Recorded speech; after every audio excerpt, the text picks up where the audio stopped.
નમસ્કાર દર્શક મિત્રો, ઝીરો ઓવર કાર્યક્રમમાં આપનું સ્વાગત છે. હું છું યજ્ઞમ.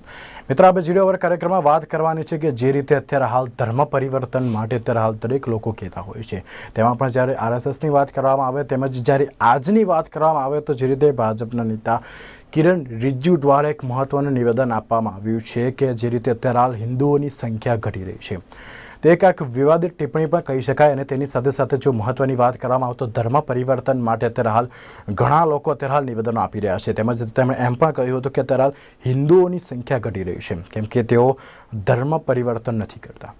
એક ખૂબ જ મહત્વની વાત કહી શકાય કે જ્યારે અત્યારે આવા નેતાઓ જ્યારે અત્યારે હાલ આવા એક નિવેદનો આપતા હોય છે ને તેની ઉપરથી એક મહત્વનું કહી શકાય કે જ્યારે આ ચૂંટણી આવવાની છે તેને અનુલક્ષીને પણ આ નિવેદન હોઈ શકે છે.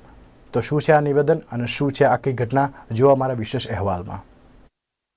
કેન્દ્રીય મંત્રી કિરેન રિજિજુએ સોમવારે કહ્યું કે ભારતમાં હિન્દુઓની આબાદી ઘટી રહી છે કારણ કે તેઓ બીજા લોકોને ધર્મ પરિવર્તન કરાવતા નથી. જ્યારે અન્ય દેશોથી વિપરીત આપણે ત્યાં લઘુમતીઓની વસ્તીમાં વધારો થઈ રહ્યો છે.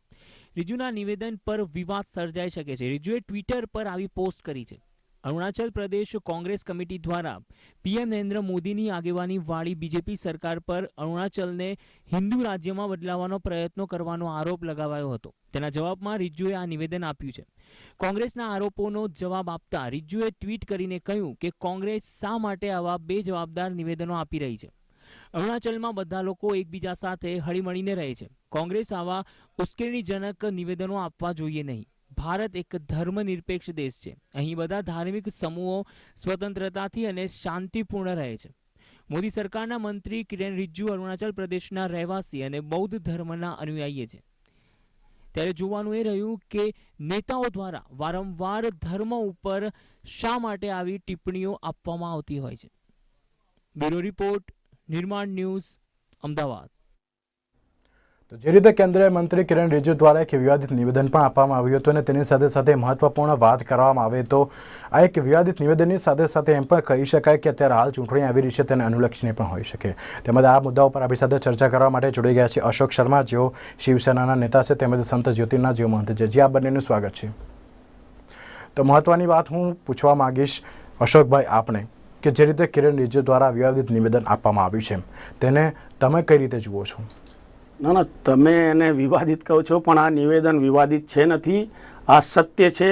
તમે જ કીધું કે કિરણ રિજિજુ બૌદ્ધ ધર્મને અપનાવે છે, જે હિન્દુ ધર્મનો જ એક હિસ્સો છે ને એમને જે વાત કીધી છે એકદમ સત્ય ઘટના છે. તમે 2001થી 2011નો જે સરકાર દ્વારા ધાર્મિક જનગણનાનો જે સરકાર દ્વારા બહાર પાડવામાં આવેલી હતી એની અંદર સ્પષ્ટ છે કે હિન્દુઓની સંખ્યા જે ઘટી રહી છે ને મુસ્લિમોની સંખ્યા વધી રહી છે ને બીજા ધર્મોની પણ સંખ્યા વધી રહી છે.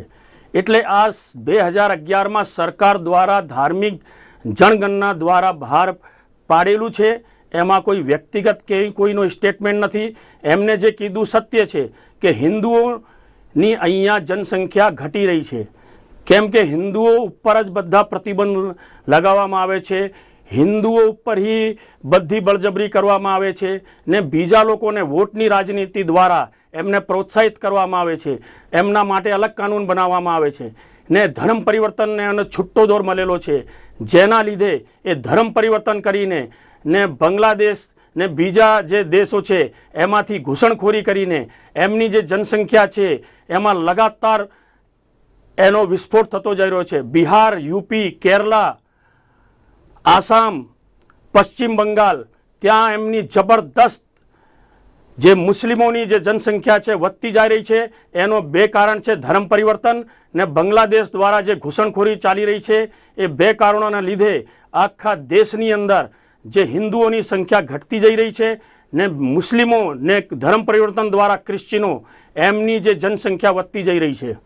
એ વિવાદિત નથી, સત્ય વાત છે.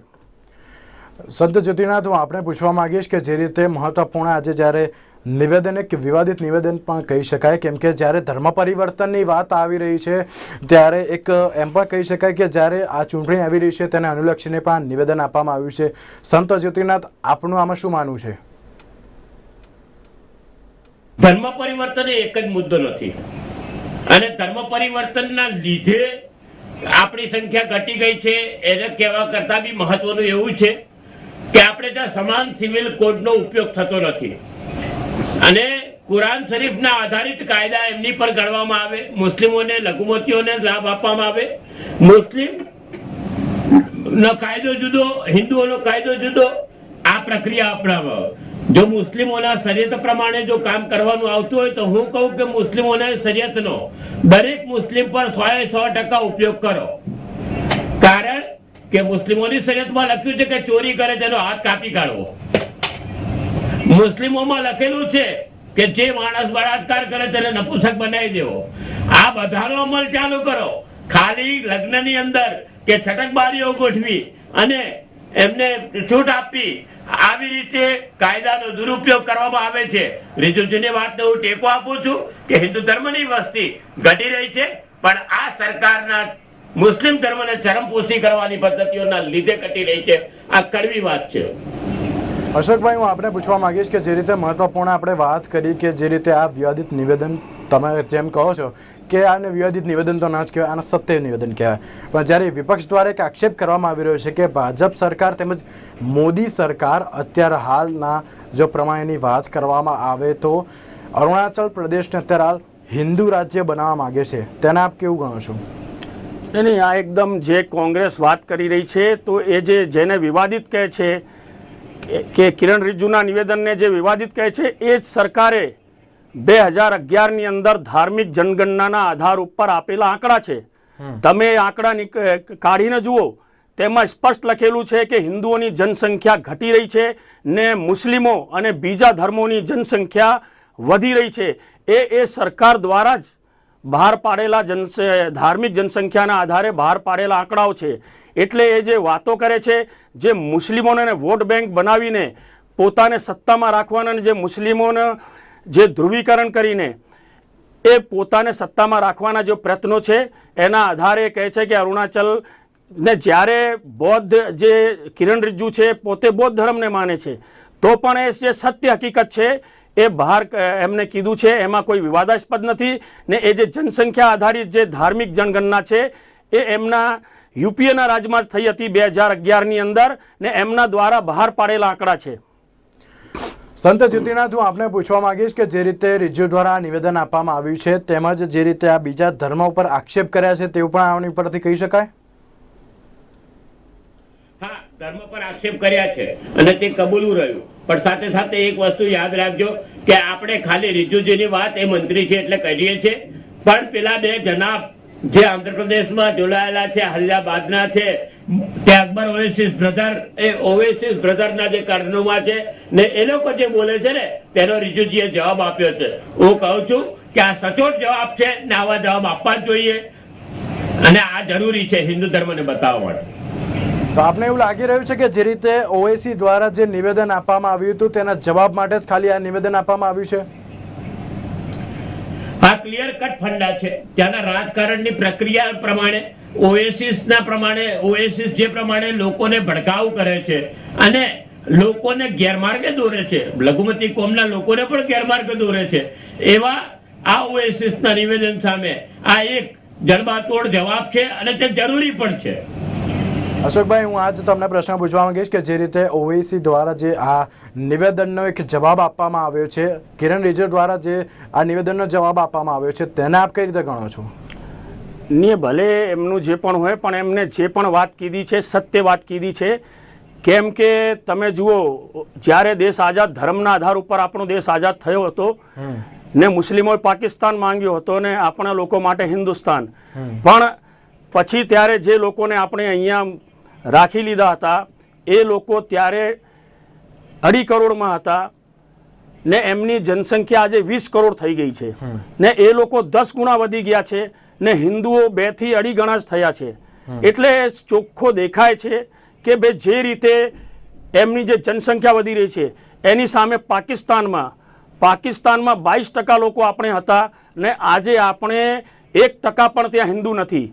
તો જે રીતે બીજા દેશોની અંદર લઘુમતીઓની સંખ્યા ઘટતી જાય છે ને ખતમ થવાના આરે છે ને આપણા હિન્દુસ્તાનની અંદર જે રીતે 10%થી વધારે એ લોકો થઈ ગયા છે, જે આઝાદીના સમય હતા એના કરતાં આજે 10 ગણા થઈ ગયા છે ને એ સાફ બતાવે છે કે જે રીતે એમને પંપાળવામાં આવે છે, ને જેમ સંતજીએ કીધું કે દેશની અંદર એક સમાન કાનૂન નથી, એમના માટે અલગ કાનૂન, હિન્દુઓ માટે અલગ કાનૂન, એમને પંપાળવા માટે એમને અલગ વ્યવસ્થા, હિન્દુઓને કચોળવામાં આવે છે, હિન્દુઓને બદનામ કરવામાં આવે છે, ને લગાતાર એ લોકો ધર્મ પરિવર્તન કરે છે, હિન્દુ બહેન બેટીઓને ઉપાડી જાય છે, ને એ લોકોને 4 લગ્ન કરે, 20 બાળકો પેદા કરે, એમના માટે કોઈ કાનૂન નથી, ને બીજી છે એકને તલાક આપીને બીજી ચોથી લઈ લે, પછી તલાક આપીને લઈ લે. એ રીતે એ લોકો જે રીતે જનસંખ્યા વધારો કરી રહ્યા છે, આ દેશ માટે ખતરનાક છે ને હિન્દુઓ માટે ખતરનાક છે. સૌથી પહેલા કેરળની અંદર મીનાક્ષીપુરમની અંદર આખા ગામ ને ગામ ધર્મ પરિવર્તન મુસ્લિમો કરી દીધું હતો, ત્યારે સંઘ વિશ્વ હિન્દુ પરિષદ દ્વારા બહાર પાડવામાં આવ્યો હતો, ને એના પછી સતત ધર્મ પરિવર્તન સામે બધા હિન્દુ સંગઠનોની લડાઈ ચાલુ છે, ને જ્યાં સુધી આપણે એની અંદર આ દેશમાં એક સમાન સિવિલ કોડ મૂકવામાં ના આવે ને ધર્મના આધારે એમને જે અલગથી સવલત આપવામાં આવે છે બંધ ના કરવામાં આવે છે, હિન્દુઓ માટે ખતરારૂપ છે. પણ અત્યારે હાલ જ હું એમ કહું છે કે જે રીતે કિરણ રિજિજુ દ્વારા નિવેદન આપવામાં આવ્યું, કેમ અત્યારે હાલ જ હિન્દુઓની ચિંતા થઈ, કેમ પહેલા ન થઈ હિન્દુઓની ચિંતા?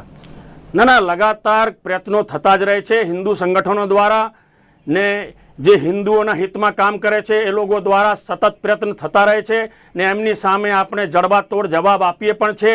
પણ અત્યારે તેમ જેમ કીધું, અત્યારે સરકારમાં ભારતીય જનતા પાર્ટી છે, તો જે રીતે બાંગ્લાદેશથી ઘૂસણખોરી થતી રહી છે, જે રીતે ધર્મ પરિવર્તન થતા રહે છે, એ લોકોએ ઘૂસણખોરી અટકાવવી જોઈએ, ને કોઈ ધર્મ પરિવર્તનના બધા દેશમાં એક સમાન એક કાનૂન બનાવવો જોઈએ કે જેના દ્વારા ધર્મ પરિવર્તન ના થાય. અમુક રાજ્યોમાં છે પણ આખા દેશમાં નથી, એટલે આખા દેશની અંદર આ કાનૂન લાગુ કરવો જોઈએ, ને ઘૂસણખોરી રોકવાના કડક કદમ ઉપાડવા જોઈએ. સંત જ્યોતિનાથ, હું આ જ પ્રશ્ન આપને પૂછવા માંગીશ કે જે રીતે હિન્દુઓ માટેની અત્યારે હાલ ચર્ચા જે સામે આવી રહી છે, તેમજ જે રીતે અત્યારે હાલ નિવેદન ઉપર નિવેદન જો સામે આવી રહ્યા છે, તો કેમ અત્યારે હાલના જ સમયમાં કેમ હિન્દુઓની ચિંતા થઈ, કેમ પહેલા ન થઈ, કેમ અત્યારે હાલ ચૂંટણી આવી રહી છે એના માટે જ ખાલી ચિંતા થઈ રહી છે કે જ્યારે ચૂંટણી પતી હશે ત્યારબાદ કંઈ જ નહીં? કેમ અત્યારે હાલ જ હિન્દુઓની ચિંતા થઈ આ લોકોને? આ વાત સાથે હું તમારી સાથે ક્યાંક સહમત છું, કારણ કે જ્યારે ચૂંટણી આવે છે ત્યારે નેતાઓને ધર્મ પ્રત્યેના પ્રેમ વધી જાય છે, અને જ્યારે એનો દુરુપયોગ કરે છે, લોક માણસની લાગણીનો, હિન્દુ ધર્મની પ્રજાનો લાગણીનો આ બધા જ નેતાઓ દુરુપયોગ કરે છે, અને કહેવાતા હિન્દુવાદી ઠેકેદારો એનો દુરુપયોગ કરી અને સમાજને ગેરમાર્ગે દોરે છે. અને ખરેખર જે સંગઠનો કાયદેસર હિન્દુત્વ માટે લડે છે તેમના માટે કદી પણ કોઈ પણ જાતનું સહાનુભૂતિ કે એમની નોંધ લેવાતી નથી. આ એક દુઃખની વાત છે. બાકી 12 માસ ભાઈશ્રી હું તમને જણાવું કે 12 માસ હિન્દુ ધર્મના લોકો હિન્દુત્વ માટે કટિબદ્ધ થઈને લડે છે, પણ નેતાઓ તેનો ઉપયોગ ફક્ત ને ફક્ત ચૂંટણી ટાઈમે જ કરે, બાકી ભૂલી જાય છે. આ કડવું સત્ય છે ને તે દરેકે સ્વીકારવું જોઈએ. અશોકભાઈ, જે રીતે સંત જ્યોતિનાથે કીધું કે આનો ખાલી ઉપયોગ ખાલી ચૂંટણી માટે જ થાય છે, બીજા એકે વસ્તુ માટે થતો નથી, તેને આપ કેટલું તથ્ય ગણો છો? ના, જેમ અત્યારે કેન્દ્રમાં સરકાર છે તો જે ઘૂસણખોરીના જે કાયદા છે એ કડક બનાવવા જોઈએ, ને આજે સરકારમાં બેઠેલા લોકો કહેતા હતા કે 5 કરોડ લોકો 5 કરોડ બાંગ્લાદેશી લોકો ઘૂસી ગયા છે, તો આપણે એ કડક કાયદા બનાવીને એ લોકોને બહાર કાઢવા જોઈએ. ને જે રીતે ધર્મ પરિવર્તન અમુક રાજ્યોમાં છે એને આખા દેશમાં એક કડક કાનૂન બનાવવો જોઈએ કે જેના દ્વારા ધર્મ પરિવર્તન શક્ય ના બને. ને મારી વાતથી મહારાજ પણ સહેમત હશે કે શિવસેના ક્યારે પણ હિન્દુ માટે વોટોની રાજનીતિ નથી કરતી. શિવસેના એક માત્ર એવો પક્ષ છે જે હિન્દુઓને પડખે ઊભો છે. સંત જ્યોતિનાથ, જે રીતે અશોકભાઈએ કહ્યું કે શિવસેના કોઈ દિવસ પણ વોટોનો આ રીતે ઉપયોગ કરતી નથી, તેમજ હિન્દુ પ્રત્યે જે આ નિવેદન આપવામાં આવ્યું છે જે ભાજપ સરકાર દ્વારા, તેવું શિવસેના દ્વારા એકેવાર પણ કરવામાં નથી આવ્યું, તેના માટે આપ કેટલું તથ્ય ગણો છો? ના, હું માનું છું કે હિન્દુવાદી સંગઠનો ઘણા બધા છે શિવસેના સાથે, પણ હું એક બહુ જ કડવી વાત હું કહું કે જગતની અંદર આ ભ્રમિત કરવાની પ્રક્રિયાઓ ચાલતી રહી છે ને ચાલશે, અને આ સમાજને દુર્માર્ગે દોરવાની આ ક્રિયા, આજે હિન્દુત્વની કહેવાતી સરકાર ગુજરાતમાં 20 વર્ષથી શાસન કરે છે, અને એ સરકાર 2 વર્ષ થયા, આજે 2.5 વર્ષ થવા આવ્યા, જ્યારે કેન્દ્રમાં હોય, હિન્દુત્વની કહેવાતી સરકાર હોય, અને છતાં કોઈ પણ હિન્દુત્વના કાયદા માટે આજ દિન સુધી, પછી એ ગૌરક્ષાની વાત હોય કે પછી હિન્દુત્વના રક્ષણની વાત હોય, દરેક જણ પાછી પાણી કરે છે, કોઈ કામ કરતું નથી, અને ચૂંટણી આવે ત્યારે વાતો કરી અને લોકોને ભરમાવવા માટે આ સરકારો ઉત્તમ છે એવું સાબિત કરે છે. અશોકભાઈ, એક મહત્વનો પ્રશ્ન હું આપણે પણ પૂછવા માંગીશ કે જે રીતે અત્યારે હાલ શિવસેનાની વાત કરીએ તો તે પહેલા ભાજપ સાથે સંકળાયેલી હતી, પહેલાંની વાત કરીએ, અને અત્યારે હાલ તો જે છૂટી પડી ગઈ છે, પણ જ્યારે પહેલાંની વાત કરીએ તો ત્યારે પહેલાં પણ જે રીતે આ નિવેદનો આપવામાં, અને અત્યારે હાલ જે આ નિવેદન આપવામાં આવ્યું હતું તેને આપ શું કહી શકાય કે યોગ્ય કે અયોગ્ય? કેમ કે શિવસેના પહેલાં પણ ભાજપ જોડે જ હતી અને અત્યારે હાલ એવું લાગી રહ્યું છે કે ચૂંટણી માટે કદાચ હોઈ પણ શકે. ના, અમે જે પણ છે વિચારોને આધારે અમે એક થયા હતા. ગો રક્ષા માટે, હિન્દુઓની રક્ષા માટે, 370ની કલમ માટે, ને આ દેશની અંદર એક સમાન સિવિલ કોડ બને એવા અમારા જે એક સમાન વિચારો હતા, એ વિચારોના સાથે અમે એક થયા હતા. ને જ્યારે પણ અત્યારે એ વિચારોથી પર થઈને અત્યારે જે વડાપ્રધાન છે માનનીય નરેન્દ્રભાઈ મોદી, એમને હિન્દુત્વના ચહેરા તરીકે આપને વડાપ્રધાન બનાવ્યા હતા, પણ જ્યારે એમને આતંકવાદીઓ જોડે, આતંકવાદીઓની સરકાર જોડે જમ્મુ કાશ્મીરમાં ગઠબંધન કર્યું, ત્યારે આપણે એમને સામેથી એમને વિરોધ કર્યો છે કે તમે વિચારો છોડીને કામ કરી રહ્યા છો, તમે દેશદ્રોહી સાથે બેસી રહ્યા છો. ને અત્યારે જે પણ આ છે ધર્મ પરિવર્તનની વાત હોય કે ઘૂસણખોરીની વાત હોય, એ લોકો સ્લીપર સેલનો કામ કરે છે. અત્યારે કાશ્મીરની અંદર આતંકવાદી સરકાર જોડે, આતંકવાદી જે છે પીડીપી, જે આતંકવાદીઓને સપોર્ટ આપે છે, એમની જોડે સાથે બેસીને ત્યાં સરકાર બનાવી છે. એનો પરિણામ છે અમારા સૈનિકો રોજ શહીદ થઈ રહ્યા છે. અને કાલની જ 2 દિવસ પહેલાની ઘટના છે, અમારા શહેરના જ આ શહેરના એક સૈનિક ગોપાલભાઈ ભદોરિયા, એમને શહાદત વહોરવી પડી છે. ને આજે 3 અમારા જવાનો શહીદ થયા છે. એ સરકાર એવા આતંકવાદીઓને સપોર્ટ કરવાવાળી સરકાર જોડે ભારતીય જનતા પાર્ટીની સરકાર બેસી છે, એટલે અમારો એમની સાથે વિરોધ છે, વિચારોનો વિરોધ છે. એટલે અમે એમને જોડે અમે એમને કહીએ છીએ કે તમે આ હિન્દુત્વ માટે, આ રાષ્ટ્ર માટે કામ કરો, ના કે તમે જે આતંકવાદીઓને સપોર્ટ આપો છે. આજે અમારે બહુ દુઃખ સાથે કહેવું પડે છે કે ત્યાં અમારે જવાનોને પથ્થર ખાવા પડે છે, શહાદત વહોરવી પડે છે. એટલે કે એક સર્જિકલ સ્ટ્રાઇકથી કશું ના થાય, એને જડબાતોડ જવાબ આપીને એને આતંકવાદને ખતમ કરવો પડશે. ને જે રીતે આજે કે તમે નોટબંધી દ્વારા સર્જિકલ સ્ટ્રાઇકની વાતો કરો છો, એ સર્જિકલ સ્ટ્રાઇક જમ્મુ કાશ્મીરમાં કરવી પડે.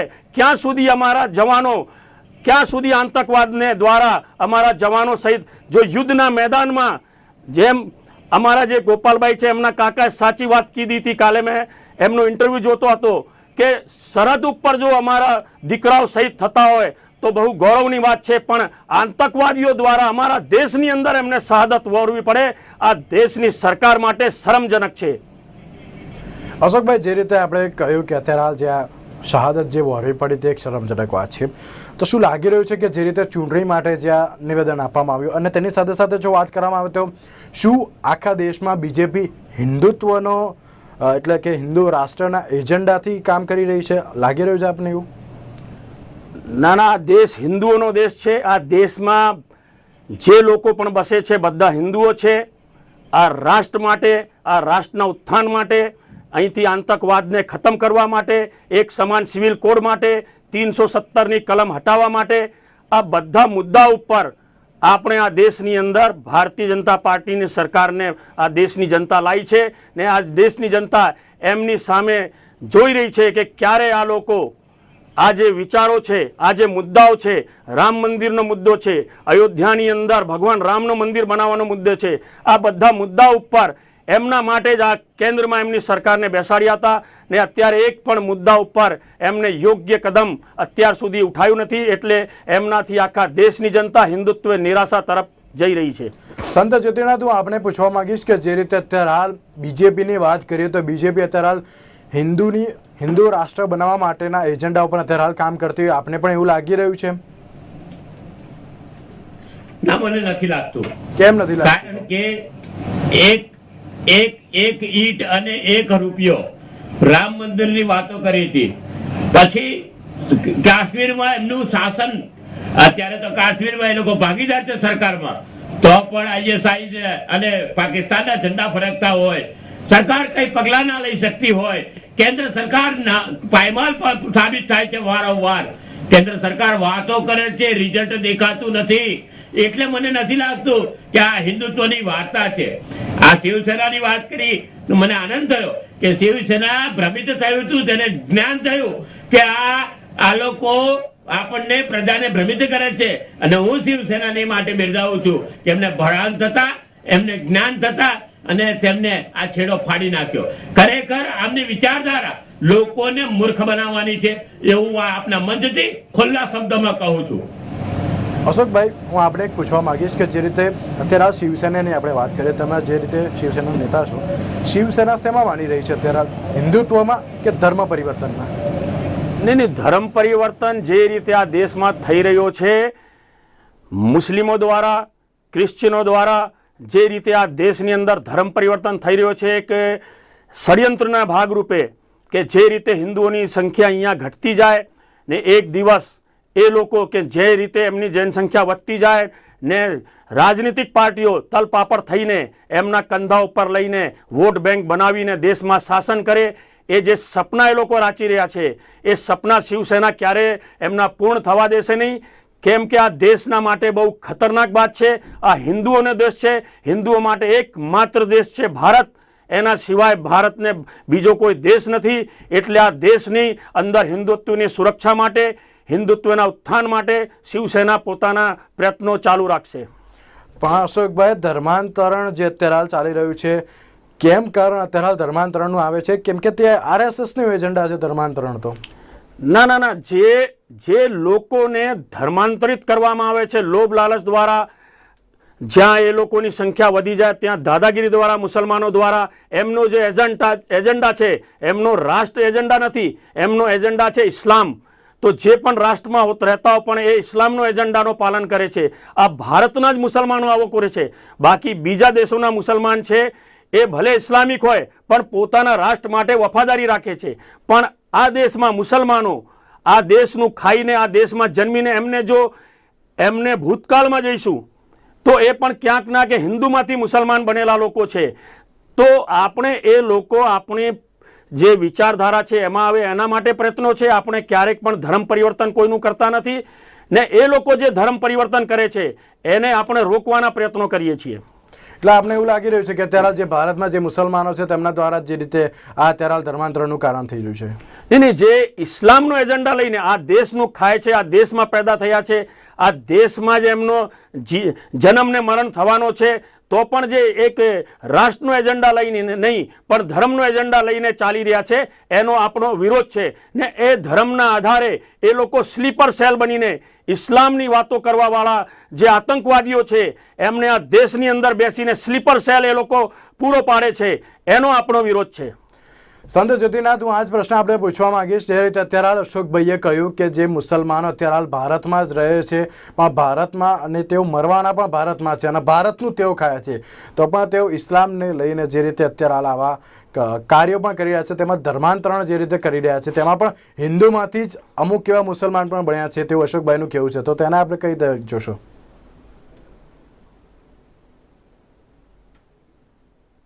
પ્રયત્ન કરે છે કે બીજા લોકો પ્રયત્ન કરે છે, એ વાત સાથે હું જોડાયેલો નથી. કારણ કે ધર્માંતરણ થતું જ નથી. આપણે તો ખરેખર આપણા જ લોકો બીજા ધર્મમાં જતા રહ્યા હતા ને તેને પાછા બોલાવીએ છીએ અને પવિત્ર કરવાની વાત છે. એને ઘર વાપસી કહેવાય ભાઈ, અને ધર્માંતરણ ન કહેવાય. ગામ ભૂલી ગયો હોય ને તેને પોતાને ઘેર પાછો બોલાવવો પડે, પોતાનો છોકરો હોય. એટલે ધર્માંતરણ આ સૌથી વધારે મુસ્લિમો કરતા પણ હું ખુલ્લા આમ કહું છું કે ધર્માંતરણનું વધારે પડતું કાર્ય ક્રિશ્ચનો દ્વારા થાય છે અને પછાત વિસ્તારોમાં થાય છે. અને આ બાબતે દરેકે જાગૃતતા કેળવવાની જરૂર છે, એ લોકો સુધી પહોંચવાની જરૂર છે. ખાલી વાતોના વડા કરવાથી કોઈ પણ સરકાર કોઈ પણ કાર્ય સિદ્ધ કરી શકતી નથી. બધા આયોજનો મોટા મોટા થાય પણ કાગળ પર હોય, રિયલમાં એ લોકો પાસે એક ક્ષેત્રમાં જઈને લોક કલ્યાણની વાત કરવી જોઈએ, ત્યારે આ પ્રશ્નમાંથી નીકળાય. જે રીતે મહત્વપૂર્ણ વાત કરવામાં આવે તો જે રીતે કિરણ રિજિજુ દ્વારા એક વિવાદિત નિવેદન પણ કહી શકાય, તેમજ એની પરથી એમ પણ કહી શકાય કે જે રીતે અરુણાચલ પ્રદેશને અત્યારે હાલ હિન્દુ રાજ્ય બનાવવા માટે પણ એક નિવેદન હોઈ શકે છે, તેમજ જ્યારે જે ચૂંટણી આવી રહી છે તેમાં પણ જીતવા માટે અત્યારે હાલ એક આવું નિવેદન આપવામાં આવ્યું હોય તેવું પણ લાગી રહ્યું છે. અશોકભાઈ અને સંત જ્યોતિનાથ, આ બંનેનો આભાર અમારી સાથે ચર્ચામાં જોડાવા બદલ. તો આજના જીડો વર્ગ કાર્યક્રમમાં બસ આટલું જ. રજા આપશો. નમસ્કાર.